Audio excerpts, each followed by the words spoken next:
You guys, I've mentioned before that the type of riddles we're going to use for our treasure hunt are the type where once you solve it, or once somebody tells you the correct solve, you know it's correct.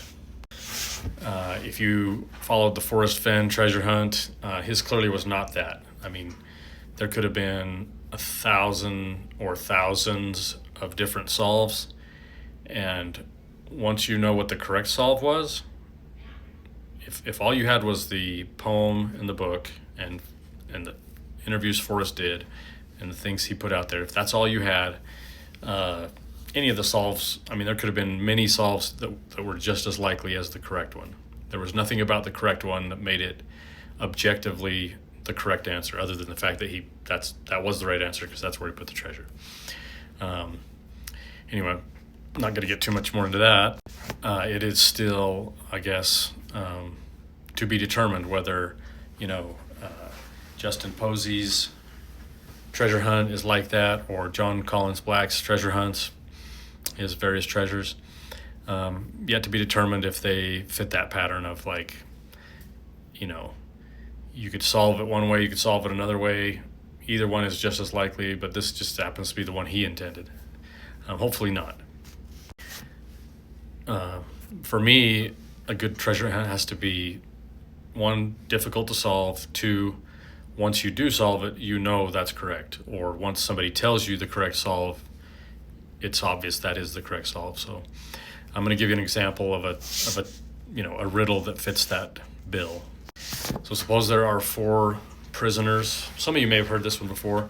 It's a prisoner's hats riddle, but the warden tells them, hey, we're going to play a little game, and here's how it works. And so there's a wall, and on one side of the wall there's a guy facing the wall, and so that guy can't see anything but a wall.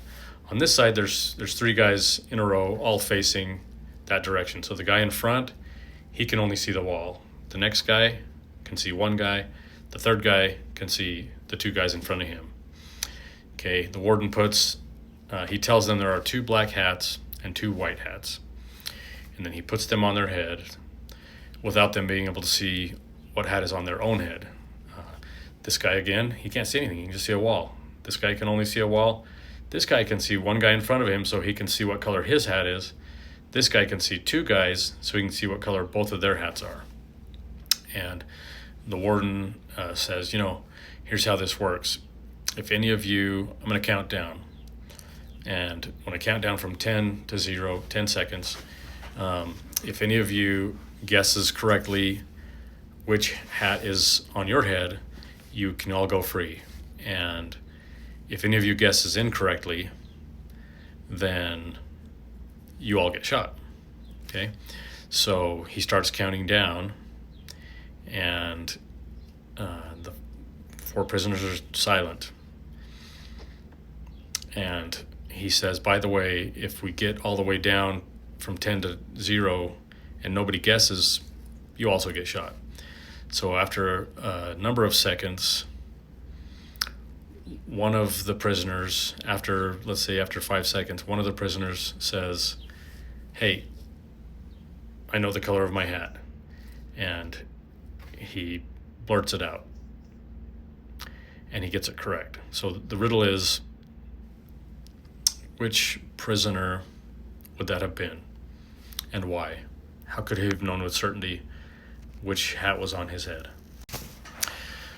So you should probably pause it if you want to try to solve it. You may have already heard it. Obviously, you can just Google it and find it out there. But I'll let you pause it and think about it. So the correct answer is the person in the number 2 position right here is the one who got it. And the reason we know that is because if it had been this guy back here, the only way he could have known what hat he was wearing is if both of these ones were the same, right? If both of these ones were the same, then the guy back here would have known immediately what color his hat was. Because if he saw 2 blacks or 2 whites, he'd have known, because there were 2 of each. He'd have known what color his was.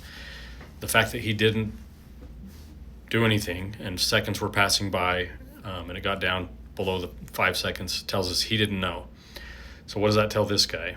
Well, It would only tell this guy something if these two guys. It would tell this guy. Here's what it would tell this guy. It would tell this guy that these two guys had different colored hats on, right? Because he knows this guy would have blurted out his hat color if these two had the same hat color. So this guy knows that whatever color this guy's wearing, his is different. And so that's the answer to the riddle.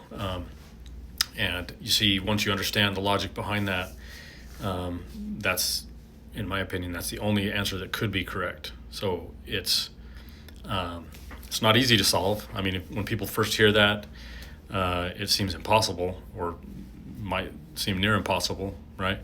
But if you think about it long enough, you figure that out, and then you know that's correct. Or even if you don't figure it out yourself, once somebody tells you that solve, you realize it is correct. So very different from the Forrest Van Hunt. I mean, Forrest's girlfriend, after he died, she put out a YouTube video explaining Forrest's logic behind the solve that put it, at 9 Mile Hole or wherever it was exactly.